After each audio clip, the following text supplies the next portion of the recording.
All right, good evening, everyone. I think we're going to get started at being 6:30.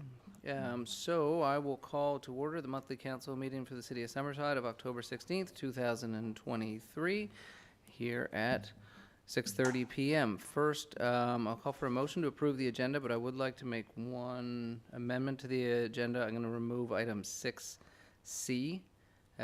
We just had an issue with making sure that we're under certain notice requirements. I think there was a posting for an ad or something that was off by a day or something. So we got to make sure we stay within the timelines that we have. So that will just get moved to our next council meeting, which will be the Committee of the Whole meeting in November.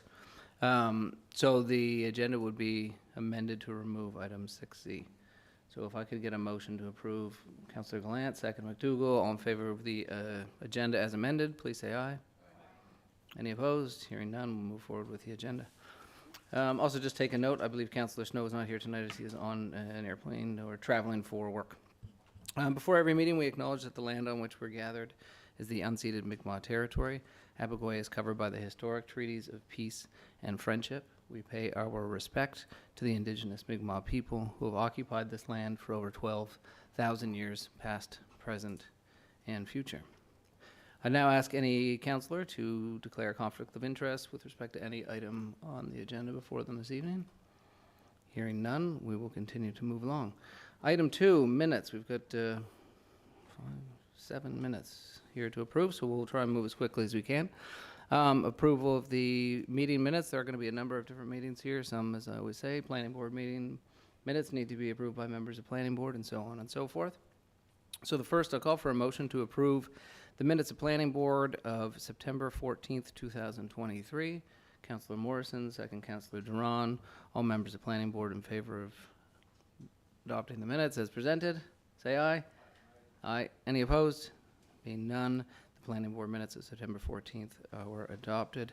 Next, the in-camera meeting of September 18, 2023. Motion to approve those minutes. Any councillor? Councillor McDougall, second Councillor Cameron. All in favor, please say aye. Any opposed? There being none, those minutes are approved and adopted. With respect to the monthly meeting of council of September 18th, 2023, motion to approve adopting those minutes. Councillor McColman, second Councillor Gallant. All in favor? Any opposed? Hearing none, those are also carried. To adopt the in-camera meeting minutes of October 3rd, 2023. Motion, Councillor Morris. I feel like we're at an auction. Councillor Morrison, second Councillor Adams. All in favor, please indicate by saying aye. Aye. Any opposed? Hearing none, those are also adopted. The planning board meeting, we've been busy. Planning board meeting of October 3rd, 2023. Motion to approve the minutes as presented. Councillor Duran, second Councillor Morrison. All in favor, including myself, say aye. Aye. Any opposed? There are none. The planning board, we're almost there, folks. The planning board meeting minutes are adopted of October 3rd, 2023. The Committee of the Whole meeting minutes of October 3rd as well, 2023. Motion to approve those minutes. Councillor McDougall, second. Councillor Gallant wins. Gallant, all in favor, please say aye. Any opposed? There being none, the Committee of the Whole meeting minutes of October 3rd, 2023 are adopted. And last but not least, motion to approve the special council meeting minutes of October 3rd, 2023. Councillor Cameron and Councillor McColman, all in favor, please indicate by saying aye. And any opposed? There are none. All of the minutes that are in your package and available for the public on the City of Summerside website, which I think has a new look and feel, are adopted.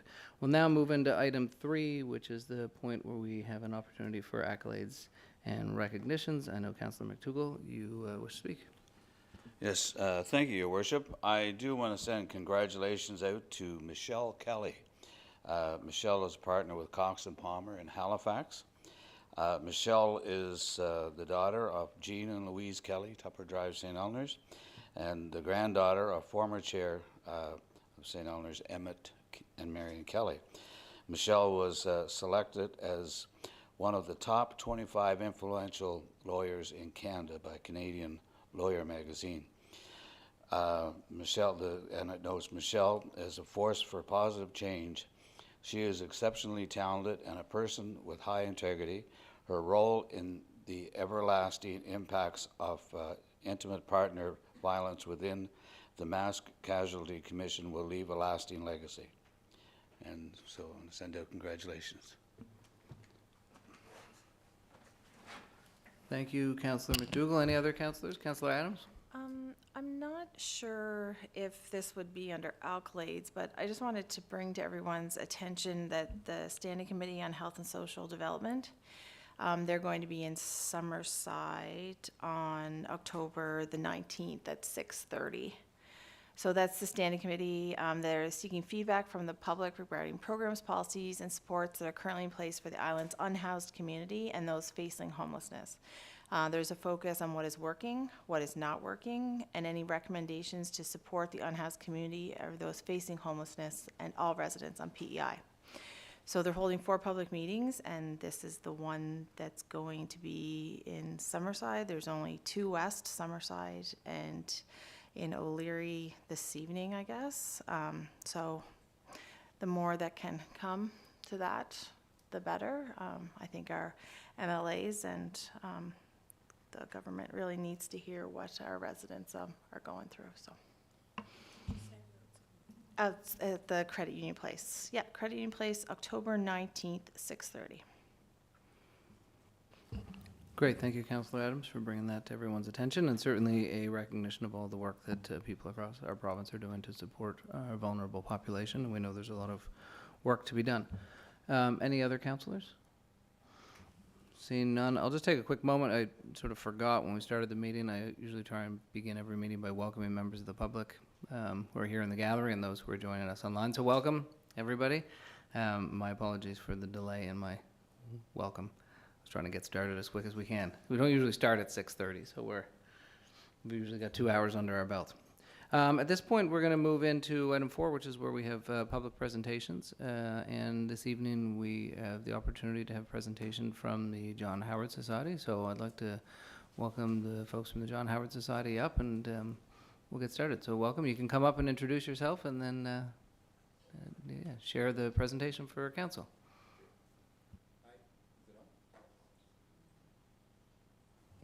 Is it working? There we go, yep. Hi, I'm Josh. I'm from the John Howard Society of PEI, and I'm here with Keith. We're here to talk a little bit about the workshop that we've put together for November, just to provide some information about that. Who's working the slide? Oh, sure.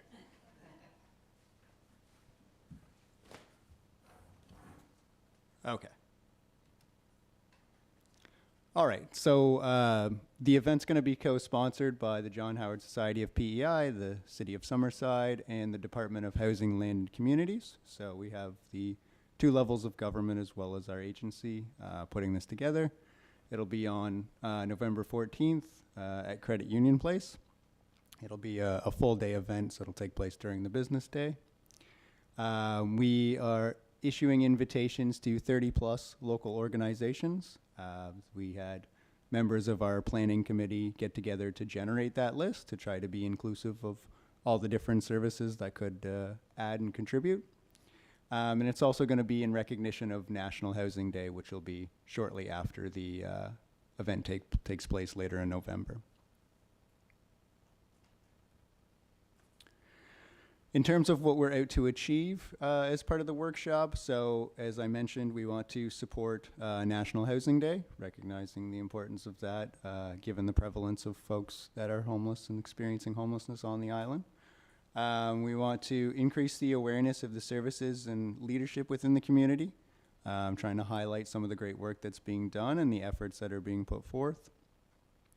We want to review the current system that we have in place, our coordinated access system, to ensure consistency and equity for everyone that comes into contact with that system, as well as the staff and workers within the different organizations that are participating as part of that system that we have. We want to create an opportunity for networking and collaboration to hopefully improve service delivery, recognizing that when people start to get to know one another, they're more apt to pick up the phone and make a referral or get information or share information. And we want to foster an environment that encourages creativity and critical thinking. So we want to hear from folks, we want contributions, participation, and we want it to be a meaningful opportunity.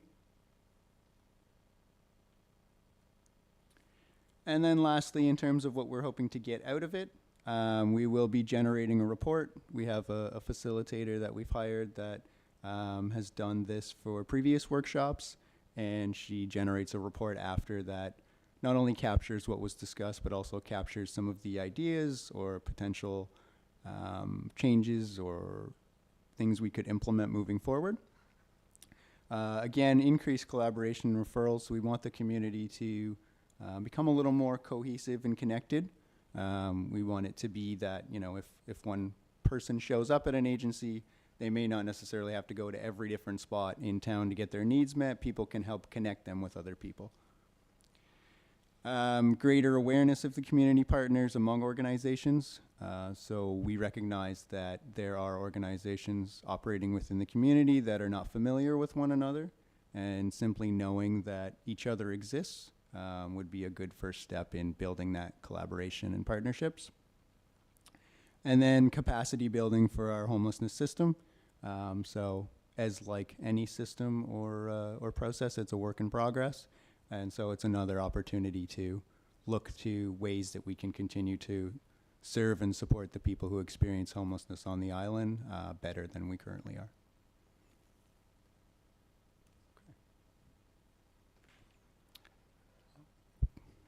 Josh, just before we sort of open up to the floor for council, could you just high level, Michelle for Keith, to explain who John Howard Society is and what the work is that you do across Canada and what the work is you do here that you do here in PEI and particularly Summerside? You want to take it? Yeah. Go ahead. Okay. So we do kind of a variety of different work here. So traditionally, John Howard across Canada is known for its work in the criminal justice system, which is certainly a component of the work we do here. We have staff embedded in the correctional facilities in Charlottetown, providing support in terms of employment and housing primarily. We also do housing, which is a little unique from the other John Howards across Canada.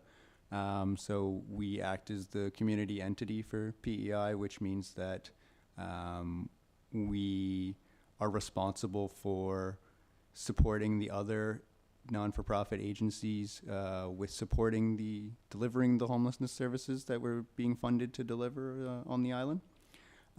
So we have sort of that role, which is through the Reaching Home program that is federally funded. So there's some like admin funding stuff that goes on as part of that. And then we have our own internal programs around housing. So we have a wraparound case management program, which is designed to support people who not only need support finding housing, but also may require some additional support once housed in terms of stabilization in other life areas that they might be struggling with. And we have multiple workers in Charlottetown. We have a worker who services Kings County, and we have a worker who services the Summerside area.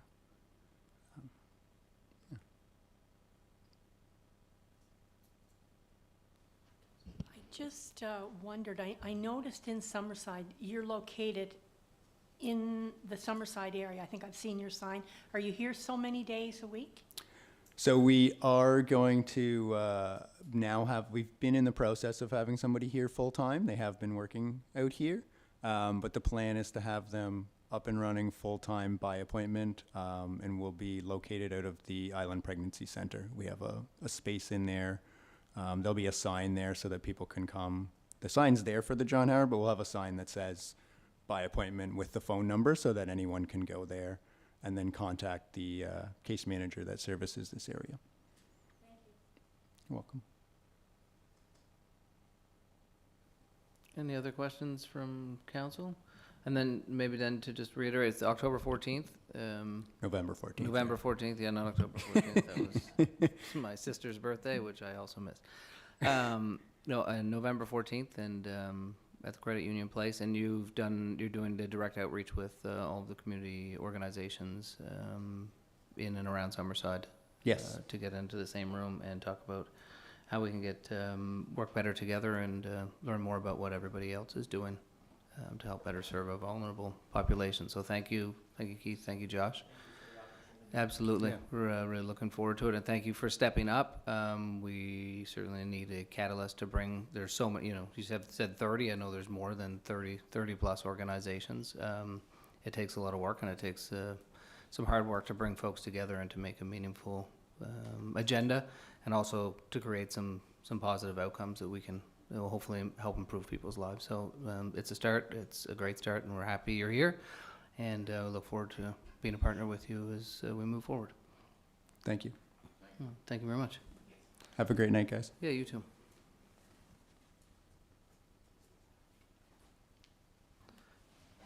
All right, folks, this is when we move to the next moment, which is the appointment of committees. There are no appointments for tonight, and so now we get into the nuts and bolts of regular business, the introduction and reading of bylaws and resolutions. There are a few. Just to note again, we've removed 6C, so at this point, Councillor Duran, I think I will hand it over to you for 6A and 6B. Okay, thank you very much, Your Worship. And luckily, tonight, there's not a whole lot of reading associated with these, so we should get through them fairly quickly, unless there's some discussion to be had. But I will just begin from the first one, I guess, which is COS 23-131, a zoning bylaw amendment, 0344.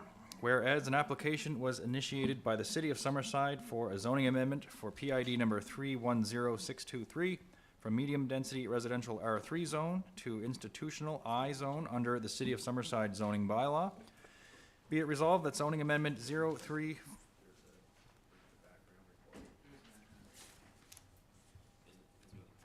in the meeting package.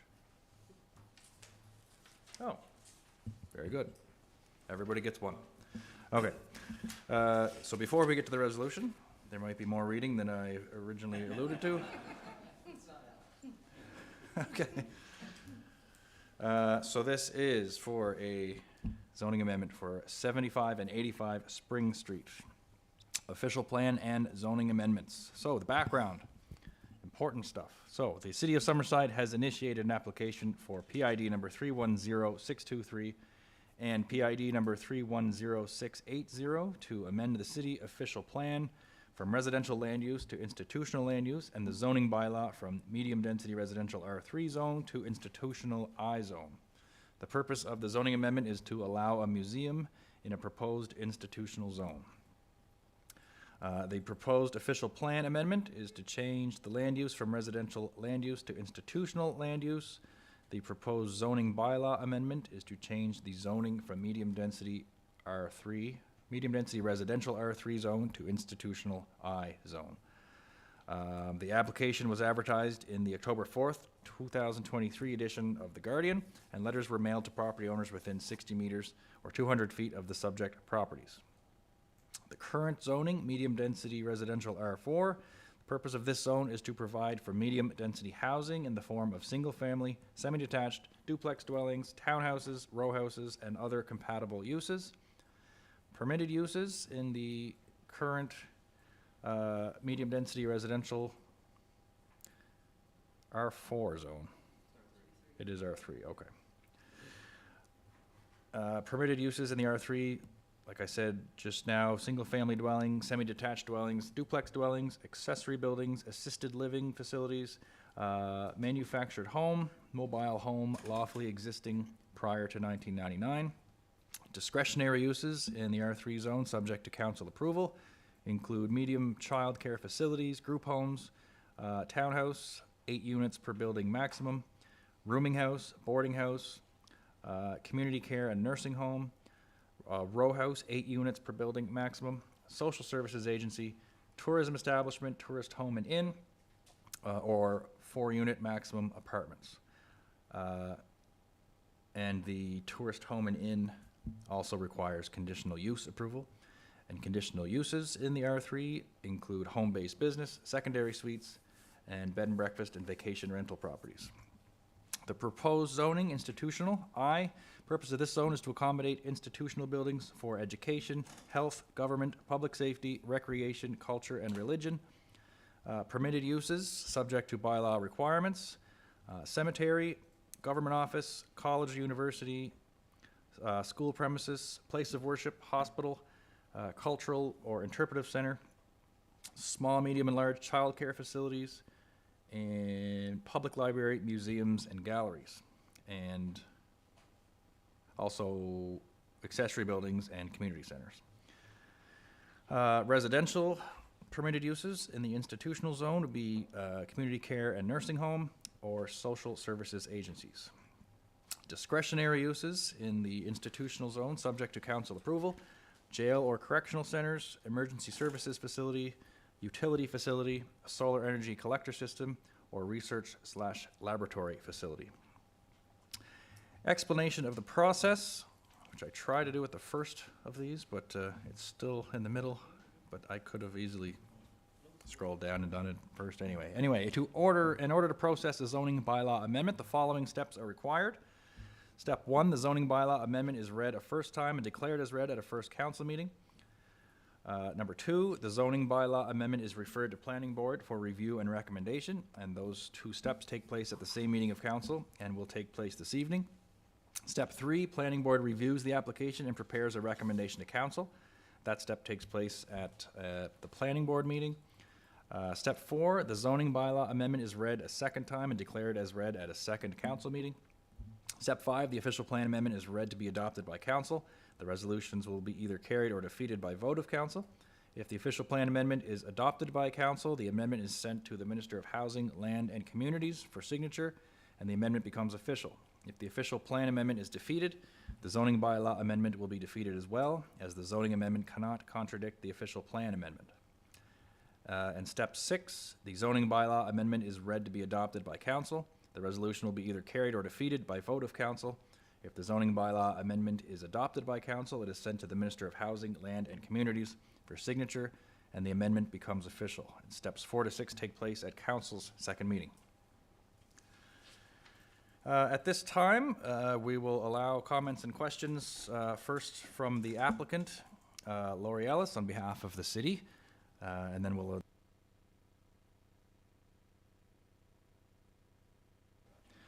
open the floor to the public if there's any questions or comments.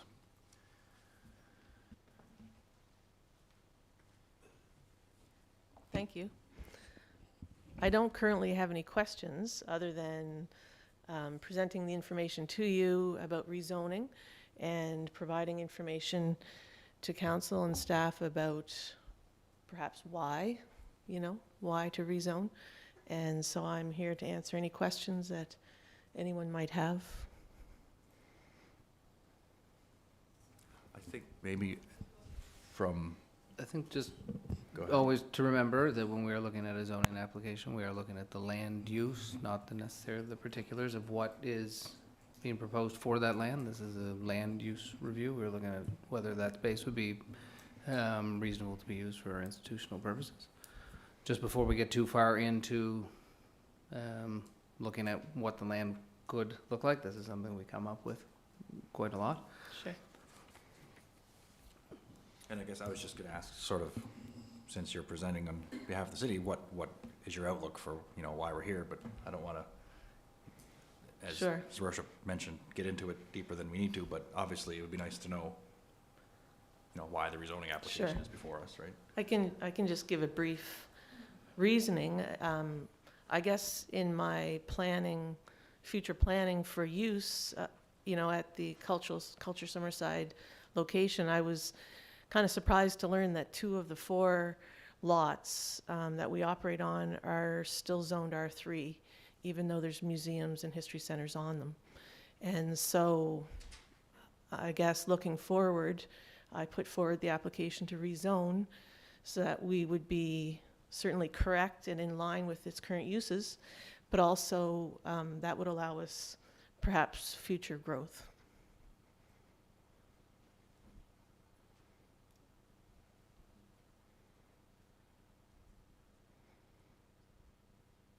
Councillor Adams?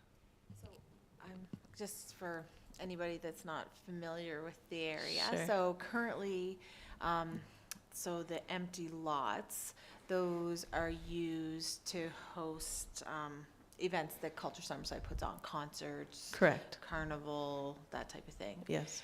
So doing something like this, it wouldn't hinder any of that. It would just give another option, add another option to an event like that, or what is your, am I right in saying that, or? Yeah, I don't think it affects immediately any programming that we're doing.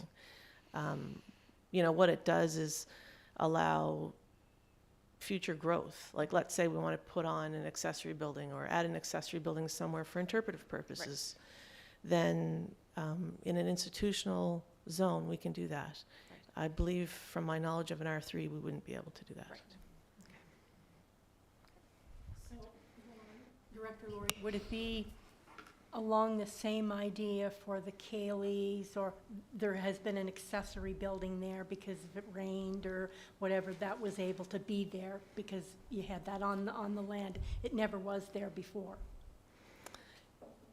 It's Like, true, it's just it's true, it wasn't there before.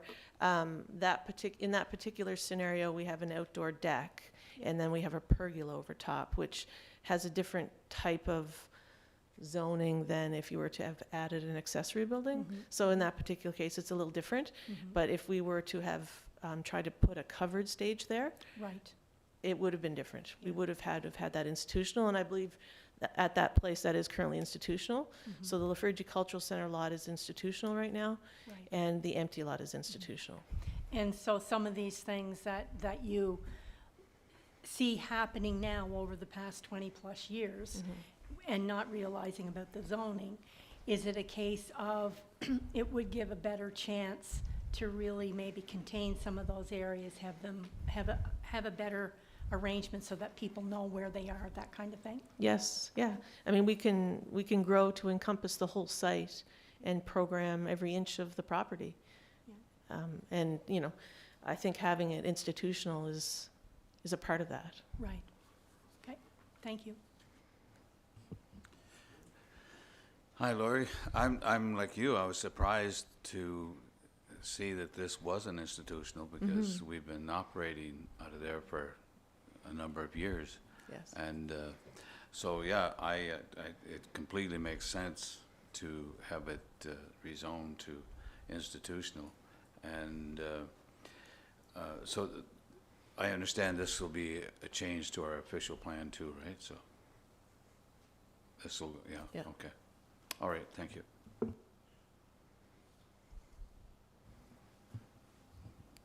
I'm just gonna move forward on this. Just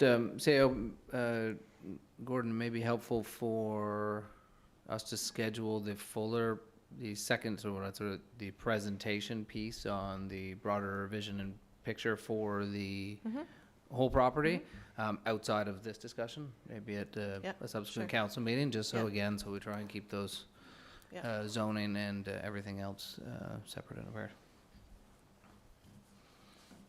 Councillor Duran?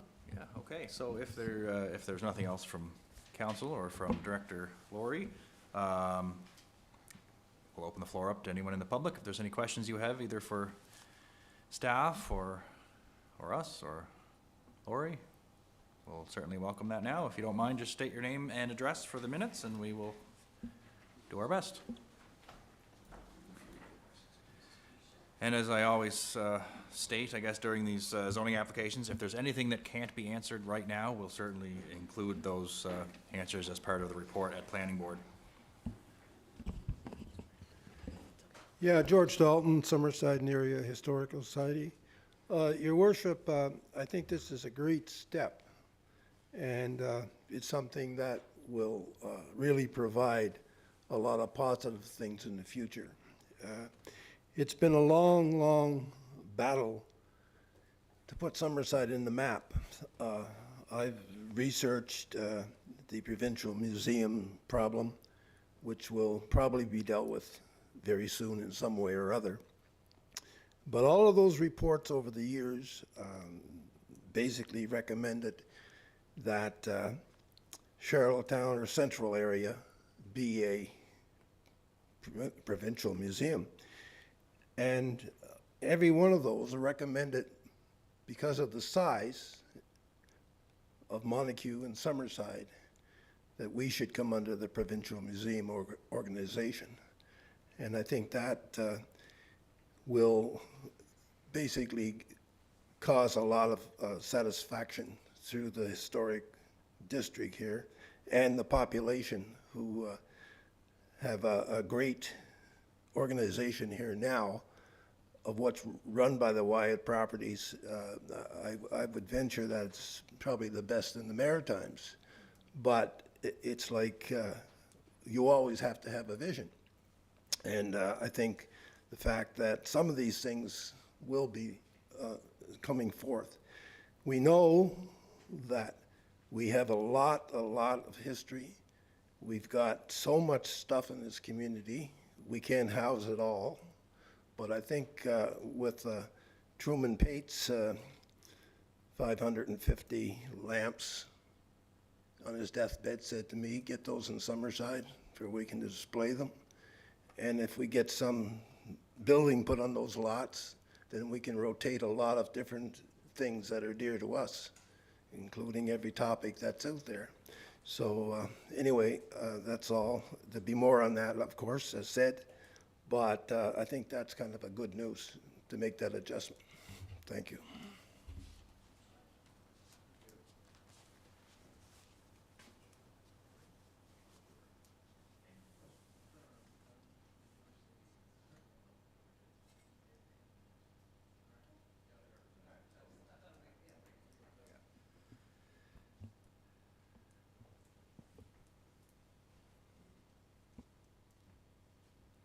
Hello, Your Worship. I'm John Wall.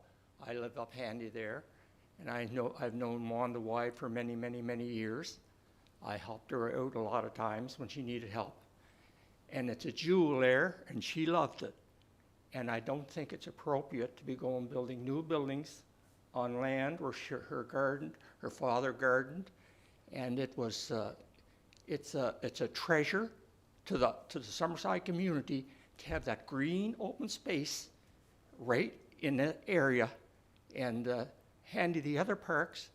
And I think it's awful that they're going to build, if they have the opening that they can build anything they want, there's nothing to stop them down the road from building it.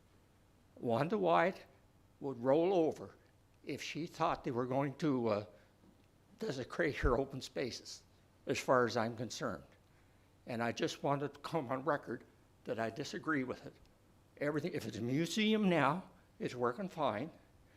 And if it has to be a big museum, there's open spaces around town where a whole new building could be built and better served. And I just want to make my opinion known. Thank you.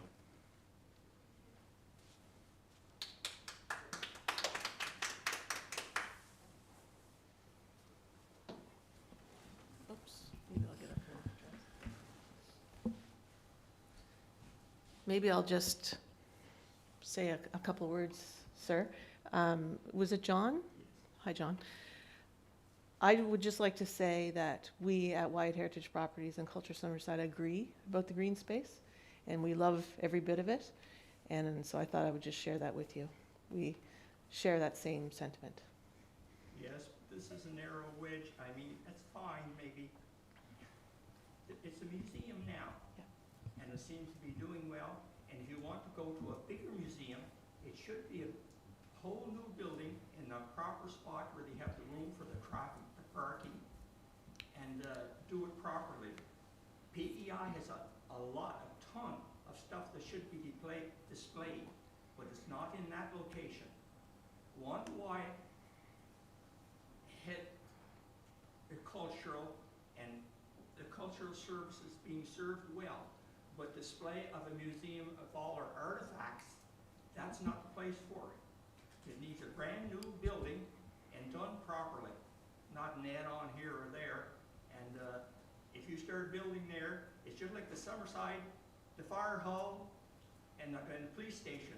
The encroached, that used to be a parade ground for all the armories, and you took a piece here, and you took a piece there, And the armory down there is nothing but a picture, because they have no parade ground for our cadets. They have nothing. And if they start picking away at pieces on Wanda White's property, that's just the beginning of the downgrade, as far as I'm concerned. And I disagree with it heartily. I'm just gonna come back to, again, we're, one of the people going to speak to the mic is helpful, but also, again, we're just looking at the land use. Right now, the applicant could build housing on that space. The application here that's gonna come before council would be that would then change the use of that land to museum or institutional. I'm never gonna speak for council, but I would certainly assume that down the road, if the city looks to develop and change that site, that a vision would be brought forward and there would be a public engagement and get feedback.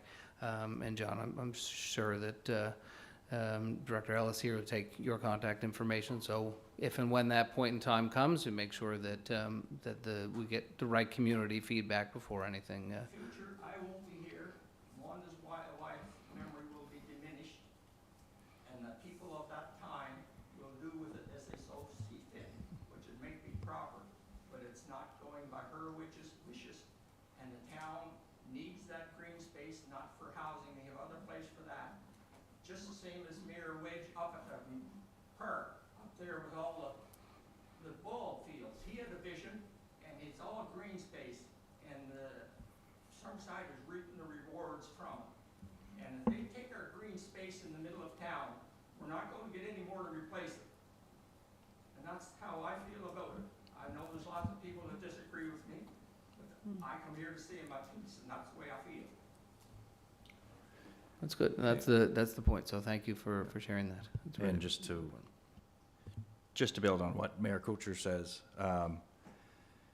leaving it as it is current R3 doesn't preserve necessarily the green space. As of right, it is an R3 now, so all of the items that I spoke to, including, semi-detached and duplex, all of those things can be built on that property now as of right. So I believe the intention is to rezone it institutional to actually prevent some of the things that you stated that you don't want to happen from happening. So obviously, again, we'll have a presentation when the time comes and whenever it's time to see what the plans are, but changing the land use from residential to institutional, not doing that doesn't add any level of protection because it's already zoned R3. So we could have an 8-unit row house there tomorrow, but as of right. So, is there anyone? Oh, Okay. Councillor I Holman. just wanted to mention something to John. I think some of the information, just being the representative with Culture Summerside and speaking to Director Laurie, the impression that I've always had from the director and the staff there is their intentions are not to change anything that would disrupt anything about Wanda Wyatt and the heritage and the jewel that is there in that green space.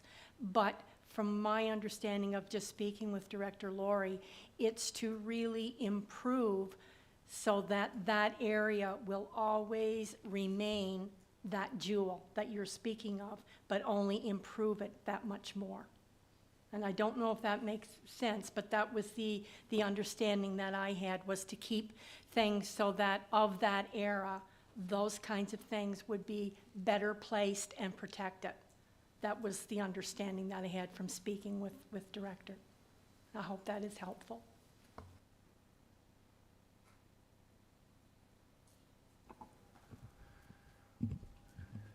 Okay, if there is nothing further, again, this is just step one in a process, so we'll just carry on for now. Please note that in accordance with Section 5.20 of the City Zoning Bylaw, any person who is dissatisfied by a decision of council in respect of the administration of this bylaw may appeal council's decision within 21 days to the Island Regulatory and Appeals Commission. So this will go to the next step, which is planning board meeting. Do we have a date on that yet? Tuesday, November 7th. So that's when Planning Board will vote to endorse the amendments to council, and then that council meeting will be where the final decision will take place, and I believe that'll be at our November monthly council meeting, which is the third Monday of November at 6:30. So, with that being said, I'll go back to what I started with, which was the resolution, and it is COS 23-131. It was moved by Councillor McColman and seconded by myself, whereas an application was initiated by the City of Summerside for a zoning amendment for PID number 310623 from medium-density residential R3 zone to institutional I zone under the City of Summerside zoning bylaw. Be it resolved that zoning amendment 0344 be hereby declared as read a first time. Zoning amendment 0344, a bylaw to amend the City of Summerside zoning bylaw. The Council of the City of Summerside, under authority vested in it by Section 18 and Section 19 of the Planning Act, RSPEI 1988, Cap P-8, hereby enacts as follows. The zoning for PID number 310623, shown on Schedule B of the City of Summerside zoning bylaw, is designated as institutional zone, hereby excluding it from its former designation of medium-density residential R3 zone. Thank you, Councillor. Resolution COS 23-131, moved by Councillor McColman, second by Councillor Duran, is now on the floor. Are there any further comments from council with respect to the resolution? Hearing none, I will call for a vote. All in favor of Resolution COS 23-131, please indicate by saying aye. Aye. Any opposed? Hearing none, the resolution is passed. Councillor Duran, back to you. Resolution COS 23-132, moved by Councillor McColman and seconded by myself, whereas an application was initiated by the City of Summerside for a zoning amendment for PID number 310623 from medium-density residential R3 zone to institutional I zone under the City of Summerside zoning bylaw, and whereas zoning bylaw amendment 0344, a bylaw to amend the City of Summerside zoning bylaw, was read and declared as read a first time at this council meeting. Be it resolved that zoning bylaw amendment 0344, a bylaw to amend the City of Summerside zoning bylaw, be hereby referred back to the Planning Board for review and recommendation. Thank you, Councillor Duran. Could you let me know who moved and seconded that? Moved by Councillor McColman and seconded by myself. Resolution COS 23-132 is on the floor. There are moved by Councillor McColman, second by Councillor Duran. If there are any further comments from council with respect to the resolution. Hearing none, I'll call for a vote for Resolution COS 23-132. All in favor, please indicate by saying aye. Aye. Any opposed? Hearing none, Resolution COS 23-132 is approved, and so that will be going to Planning Board as a next step. Resolution COS 23-133, moved by Councillor McColman, seconded by myself, whereas an application was initiated by the City of Summerside for a zoning amendment for PID number 310680 from medium-density residential R3 zone to institutional I zone under the City of Summerside zoning bylaw. Be it resolved that zoning amendment 0342 be hereby declared as read a first time. Zoning amendment 0342, a bylaw to amend the City of Summerside zoning bylaw. The Council of the City of Summerside, under authority vested in it by Section 18 and Section 19 of the Planning Act, RSPEI 1988, Cap P-8, hereby enacts as follows. The zoning for PID number 310680, shown on Schedule B of the City of Summerside zoning bylaw, is designated as institutional I zone, hereby excluding it from its former designation of medium-density residential R3 zone. Thank you, Councillor Duran. Resolution COS 23-133, moved by Councillor McColman, second by Councillor Duran, is on the floor. There's opportunity for any member of council to make any further comments. Hearing none, we'll call for a vote on Resolution COS 23-133. All in favor, please indicate by saying aye. Aye. Any opposed? Hearing none, resolution is carried. Councillor Duran, last one. Resolution COS 23-134, moved by Councillor McColman and seconded by myself, whereas an application was initiated by the City of Summerside for a zoning amendment for PID number 310680 from medium-density residential R3 zone to institutional I zone under the City of Summerside zoning bylaw, And whereas zoning bylaw amendment 0342, a bylaw to amend the City of Summerside zoning bylaw, was read and declared as read a first time at this council meeting. Be it resolved that zoning bylaw amendment 0342, a bylaw to amend the City of Summerside zoning bylaw, be hereby referred back to the planning board for review and recommendation. Thank you, Councillor Duran. Resolution COS 23-134 is on the floor. Any further comments from council? Hearing none, I'll call for a vote. The resolution, was moved by Councillor McColman, second by Councillor Duran. All in favor, please indicate by saying aye. Aye. Any opposed? Hearing none, the resolution is carried. So that now will go to planning board, where planning board will review the application and in light of the legislative requirements, the planning board needs to look at, and there'll be further opportunity for council to consider it. And so now we move to the next item. 6B, Councillor Duran, this is back to you, please. Resolution COS 23-135, moved by myself and seconded by Councillor McDougall.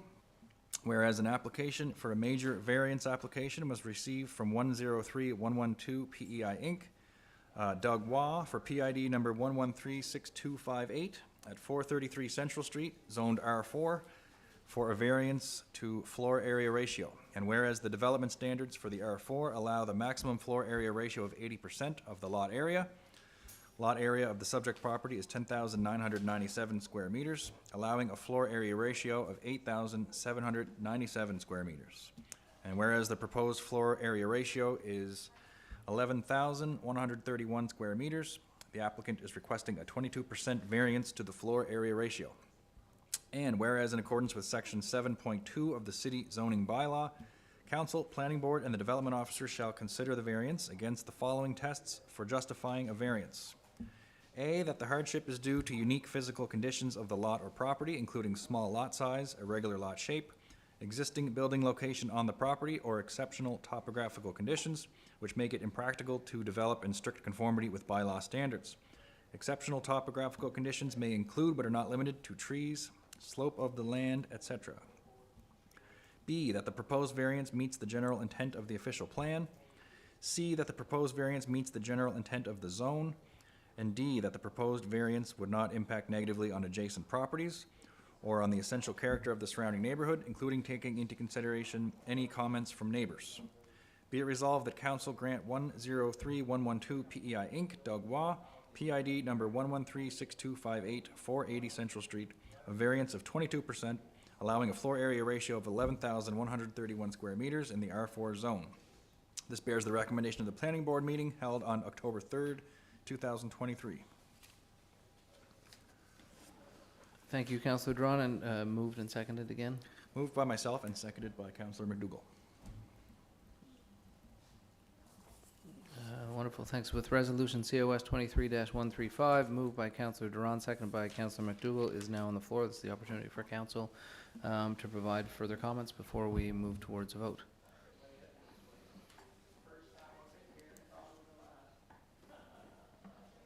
Okay, seeing none, we'll move to a vote on resolution COS 23-135. All in favor, please indicate by saying aye. Any opposed? Hearing none, the resolution is carried. Thank you, Councillor Duran. As I said, we're skipping off, we've removed item 6C, now we're moving to item 6C. Councillor McDougall. Thank you, Your Worship. I do have a resolution here for our long-awaited audited financial statements. Moved by myself and seconded by Councillor Barb Gallant. Be it resolved, the City Council approved the 2022-23 audited financial statements. And I'll have more on this in my report. Thank you, Councillor McDougall. Resolution COS 23-139, moved by Councillor McDougall, second by Councillor Gallant, is now on the floor. Any members of council have any comments or further questions? Hearing none, we will have a vote to approve the 2022-2023 audited financial statements with resolution COS 23-139. All in favor, please indicate by saying aye. Aye. Any opposed? Hearing none, the resolution is carried. Thank you, Councillor McDougall. At this point in time, we move into department reports, and Councilor McDougall, you're up first with finance. And actually, I was just wondering if there's folks that are here for maybe one of the things that were amended, or do they know why their item maybe wasn't covered, or were they here? Were you folks here for Yeah, something no, I that think was? they're good. Yep. Okay. They were here for the audited financial statements. They weren't. For the record, they were, I have no information to suggest that they were here for that purpose. Well, thank you, Your Worship, and good evening. Sorry. We good? Good evening, everyone, and colleagues, City Council, businesses, and residents of the City of Summerside.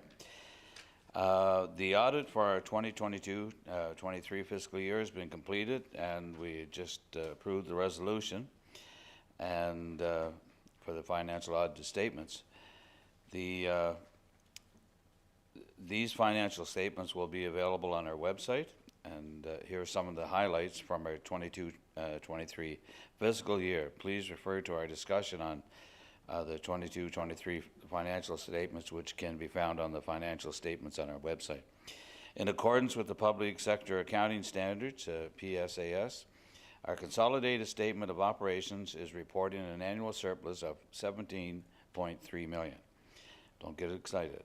This compares to budgeted surplus calculated on the same basis of $24.2 million.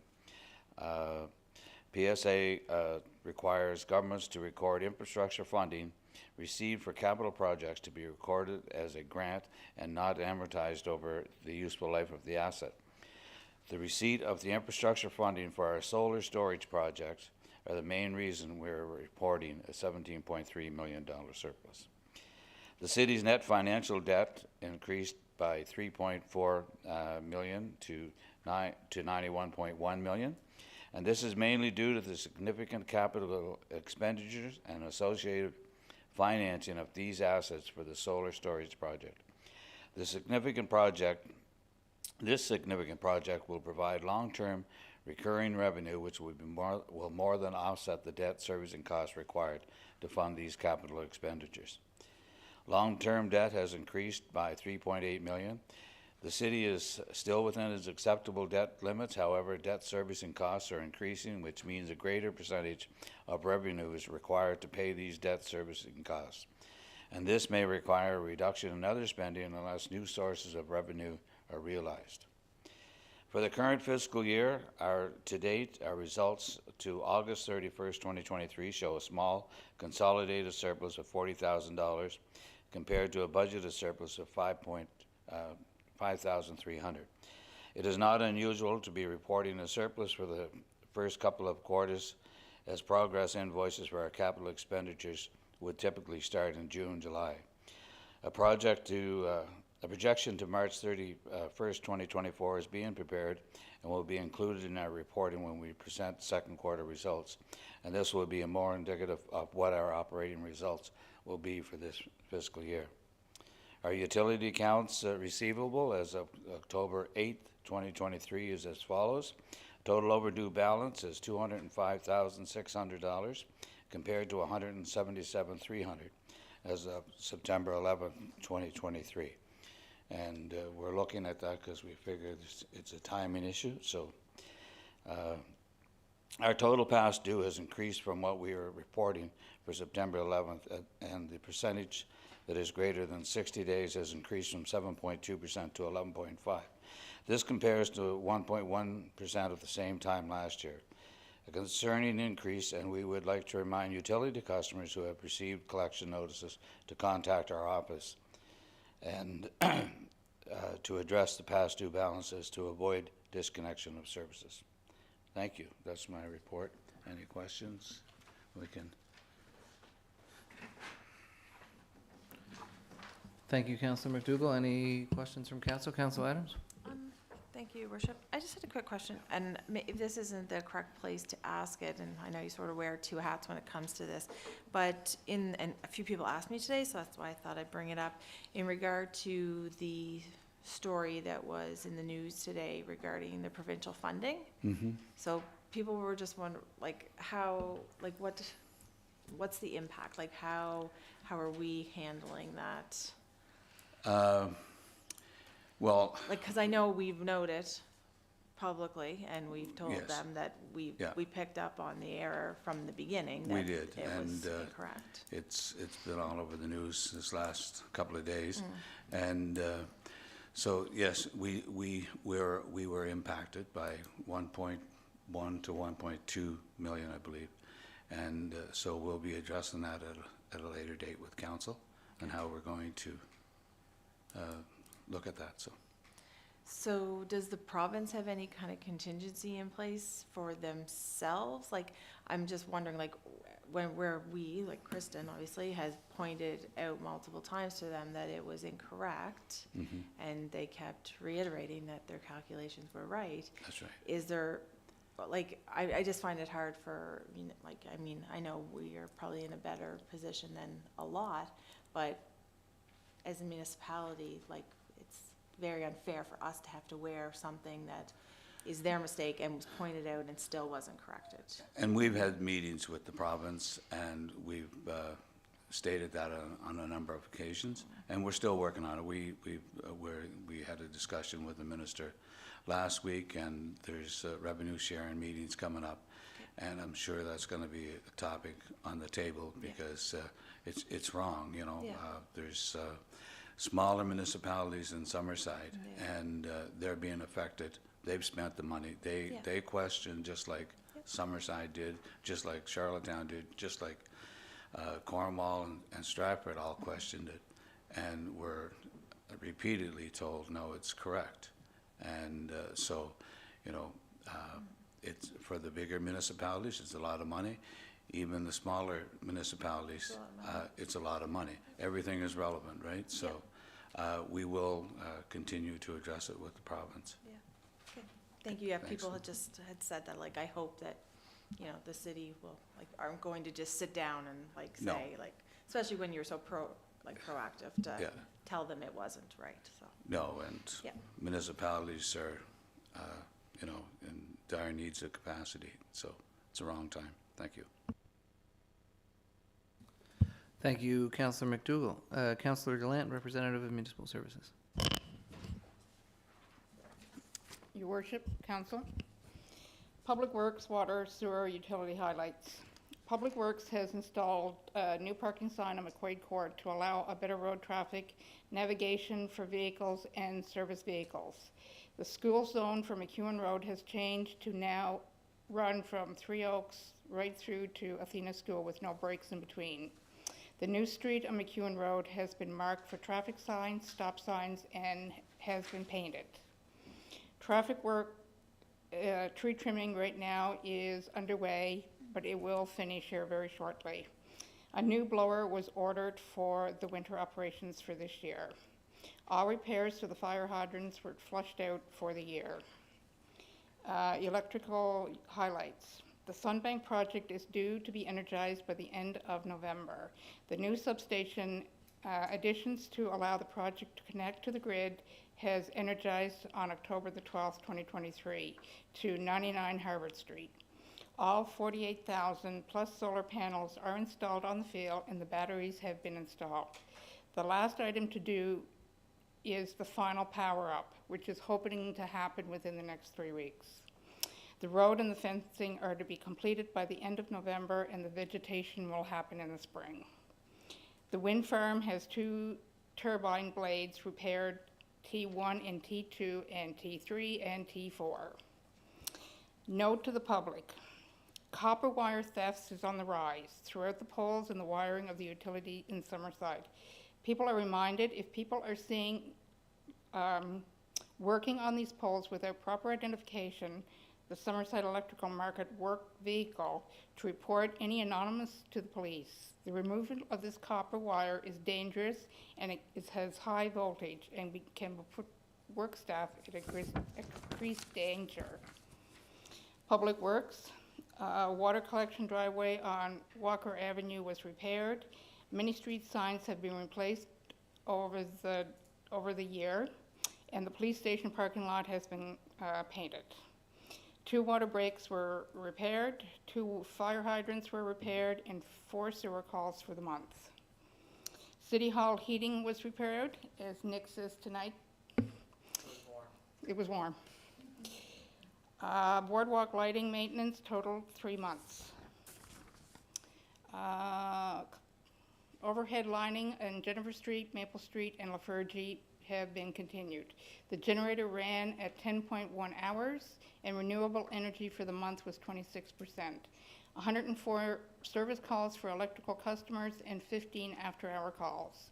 62 new electrical customers and service upgrades were completed this month. That's my report.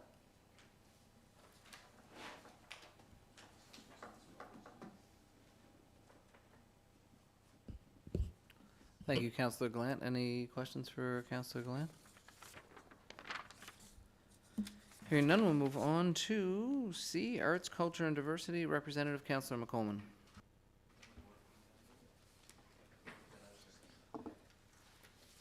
Thank you, Your Worship. I'd like to say good evening to my colleagues and members of the community.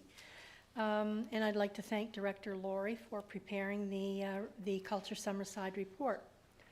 The following report captures some of the highlights Culture Summerside's activity from mid-September to mid-October time period. The September, early October 2023 period continues to be very busy with tourists visiting our cultural sites and taking museum tours. This demand is currently handled by our full-time year-round staff as the summer students or summer guides have completed their work term and returned to school. The Canada's Famous 5 National Leadership Tour exhibit has come to an end for Summerside and has now moved on to other locations in Canada. Famous 5 Foundation CEO and co-founder Frances Wright considers the Summerside stop a highlight of the tour and was elated with the development, Culture Summerside's development of a vignette on Canada's Famous 5. She has now requested the script be available for vignette development by all other Canadian cities hosting the tour. Culture Summerside has been asked by the Famous 5 Foundation to write a letter of support for their application to commemorate Canada program for a national celebration of the 95th anniversary of the person's case. The numbers of tours of the Wyatt Historic House Museum are up 16% over 2022 numbers, and the grant writing is now underway for next year's programs and festivals. The 23rd Annual Historic Ghost Walk is scheduled for Thursday, October the 19th. The program takes visitors on a guided tour of historic Summerside to hear the true stories of Halloween and the darker side of island history. Tickets must be pre-purchased to confirm tour time, and the tickets are $10. Children under 6 are free and must be paid for when booked. If members of the council are interested in attending this award-winning program, please contact Culture Summerside to arrange your tickets and tour times. This is typically a sold-out event, and tickets are already limited, so book soon to avoid disappointment. So that's this Thursday. If anybody wants to go last minute, there might be seats. I know that Director Laurie has put in some information on the Lobster Carnival, Summerside Lobster Carnival 2023, and I believe that all of you have that in your package of information, so I won't really get into that whole report. Just a couple of very quick highlights. It was the 67th Summerside Lobster Carnival, and it took place through July 6th to the July 8th on the grounds of Credit Union Place. I know that there's been a great deal of effort in compiling information and on the report, and I think Director Laurie gets into it. She says that over 18,000 people attended the carnival, and it was felt the Cavendish Beach Festival had no negative impact on the carnival, but actually influenced many people to come to Summerside.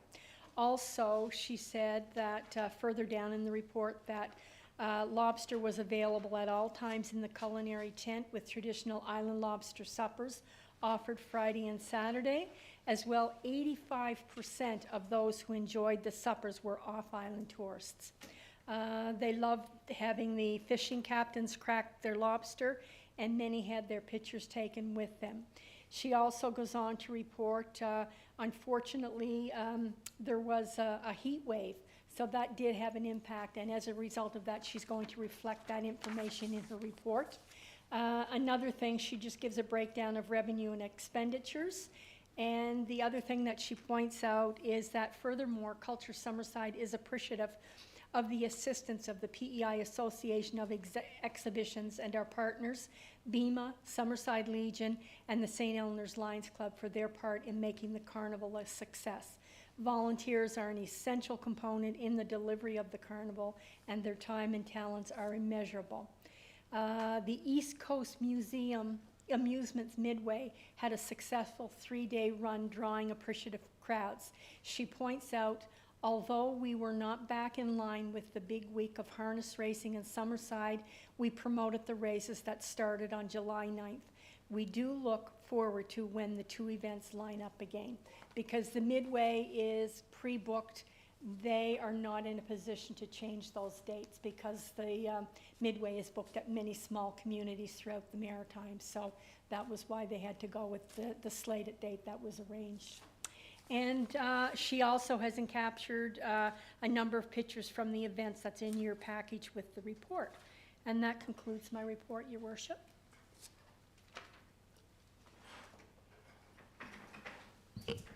Thank you, Councillor McColman.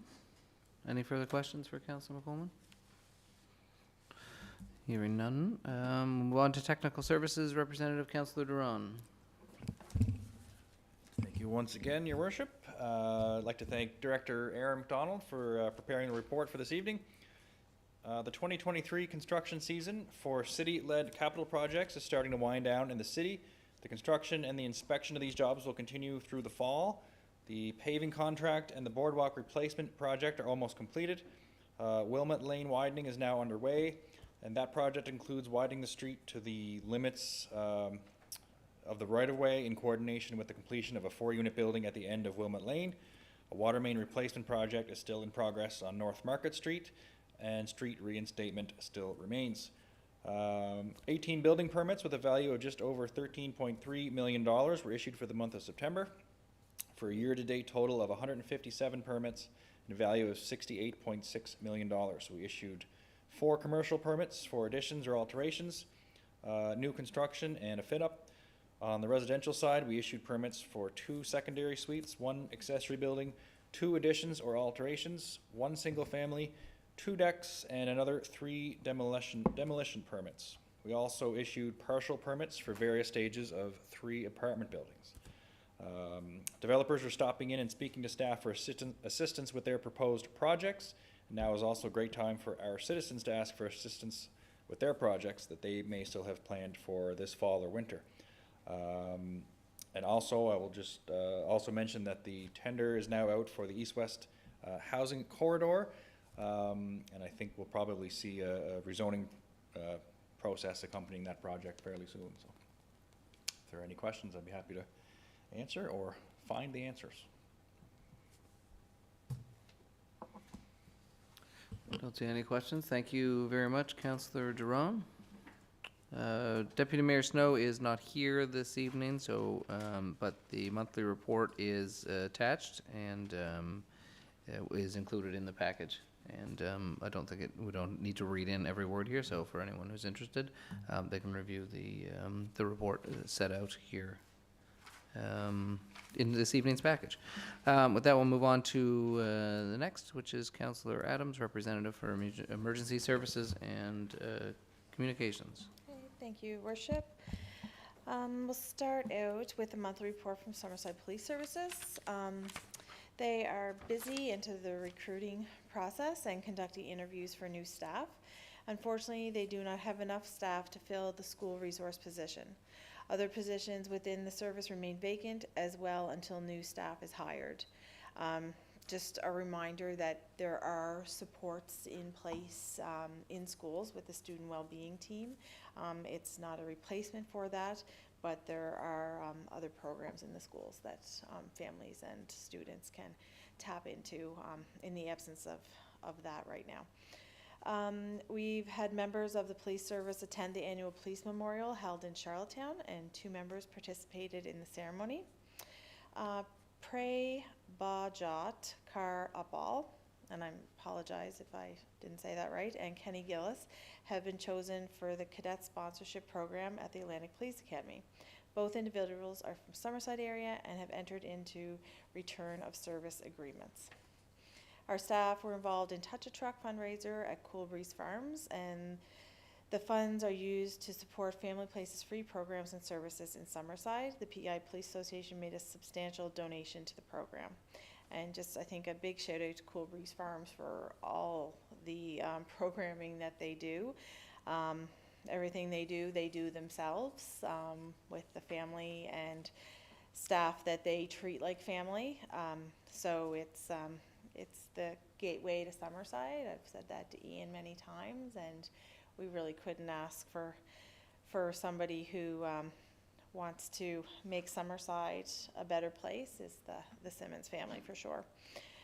Constable Mallory Metallic attended the Treaty Day powwow in Charlottetown, and she is a fancy shawl dancer, and she performed at the event. We have staff attend this event as well, and she also attended the provincial courthouse in Charlottetown for a formal ceremony to enter the eagle feather into the court system.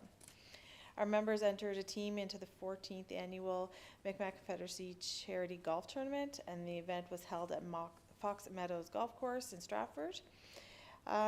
Chief Walker wanted to recognize the excellent work of the Major Crime Unit regarding laying charges in a very serious life-threatening arson at the Lighthouse Motel on June 22nd this year. Shout out to the officers, and also our fire department should also be mentioned there, because it was very scary for sure for a lot of people.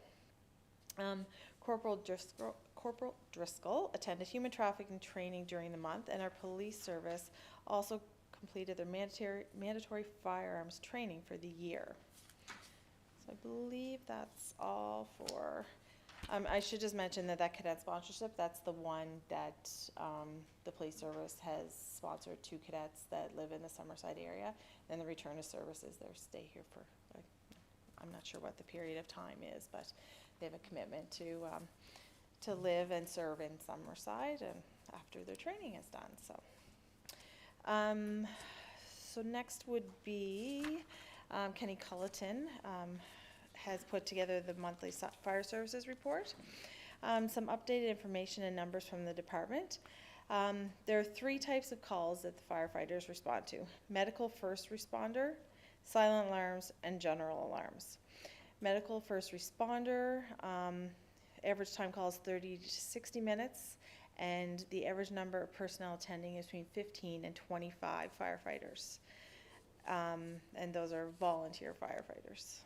So that's a lot of people at a quick moment's notice are hauled away from their friends and families and jobs, and to help with medical first responding. Silent alarms, these don't require a full complement of resources. They usually take about 20 to 40 minutes, and average number of personnel attending is 10 firefighters. General alarms, these are emergencies that involve the potential for loss of life and property. Average time per call is 60 to 180 minutes, and average number of personnel attending is over 50 firefighters. For the month of September, 29 calls were dispatched. So as above, 6 were medical, 21 were silent, 2 were general alarms. And as of September 30th, firefighters have responded to 333 calls for the year. Continual ongoing training is an absolute necessity to keep updated. In September, this training was a combined 286 hours in physical fitness, building assessments, breathing apparatus training, and fire pump training. And Kenny just also has a little note here. Fire Prevention Week this year is October 8th to 14th. Every day of the week, Chief Ron will play host to a group of elementary students that will attend our Lunch and Learn program. During their dinner hour, they enjoy hot dogs on the barbecue, tour the station, and are given some great fire prevention information to take back to school. So I know that they always remind us that this is when we set the clocks back and this is when we check our fire alarms. So preparations have begun for this year's Santa Claus Parade. Firefighters look forward to carrying out this great family tradition, and the Santa Claus Parade will be December 1st. So mark that in your calendars. You will all be needed. And that is everything, unless there's any questions. Yes, just go back to the first responders. The city or municipalities do not get any compensation for that, right? And I know it's an issue right across municipalities that have fire departments. So has there ever been any conversation around that? The first responders? Because it takes a lot of time for our firefighters. Yeah, absolutely. And I think Chief Ron and Chief Peters before him would say there have been conversations and requests for some level of funding or compensation, but to date, there haven't been any agreements for that. okay, thank you, because I know at our Federation meetings, it's been brought up a number of times, and we've had a discussion on it, so thank you. Thank you, Councillor Adams. We'll move on to Representative Morrison for Community Services and Tourism. Thank you, Your Worship. It was another steady month in Aquatics Department in September. The Autism Sensory Swim was held. The Master Swim Team started, along with the Dolphin Swim Team. The Special Olympics also started in September. The Standard First Aid Bronze Cross course started with 10 people. Swimming lessons were busy with 210 swimmers registered. Aquafit was also a hit in September with over 1,000 people attending. Another busy month for the meetings and conventions. There was 31 room bookings for September.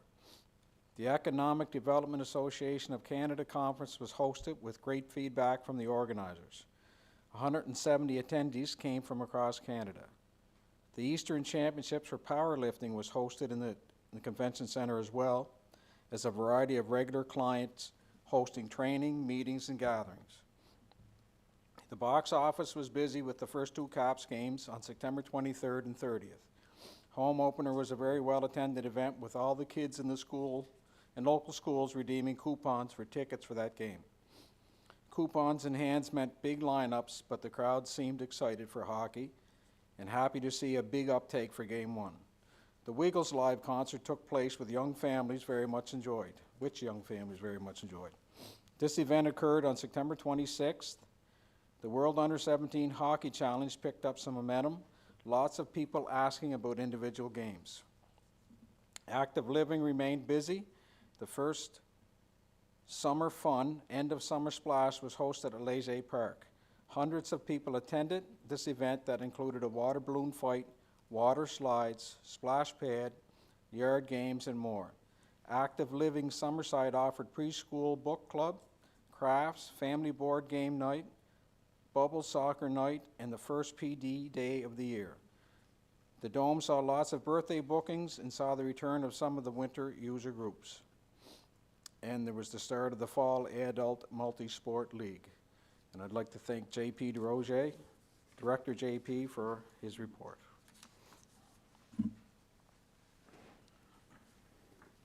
Any questions from council? Thank you, Councillor Morrison. We'll now move on to Councillor Cameron, Human Resources, Governance and Legal Services. Thank you, Your Worship. It's been a very busy month for postings, interviews, and hirings within the city. There are currently open competitions for equipment operators, semi-skilled laborer, wastewater treatment plant operator, temporary aquatics manager, and full-time police dispatcher. A welcome to Constable Tessa McKinnon, who started with the Summerside Police Services, also our new bylaw officer, Garth, which is lovely to have. We have Robert Wall and Roberta Gadet have been hired as part-time crossing guards. A facility supervisor has been hired and will be starting later this month. Kendra Gunn has been appointed as lead staff to both the Welcoming, Diverse, and Inclusive Communities Committee and Bylaw Governance and Communications Standing Committee. She's also been active in assisting and/or advising municipal services, technical services, police services, fire services, and the Deputy CEO in regards to cities' legal obligations and bylaw/legislation and collective agreement interpretation. So she's been very busy. And that's it. Thank you, Councillor Cameron. Any questions from council? There being none, we'll now move into part 8 of our meeting, which is an in-camera meeting under section 119(1)A of the MGA, where council is going to discuss some of the particulars of a development agreement. So there's nobody here, but I guess we do have to go offline, Brian, and then I guess we will also close the doors, as the main door should still be open for members of the public. So we'll just take a 1-minute recess, and then we'll continue.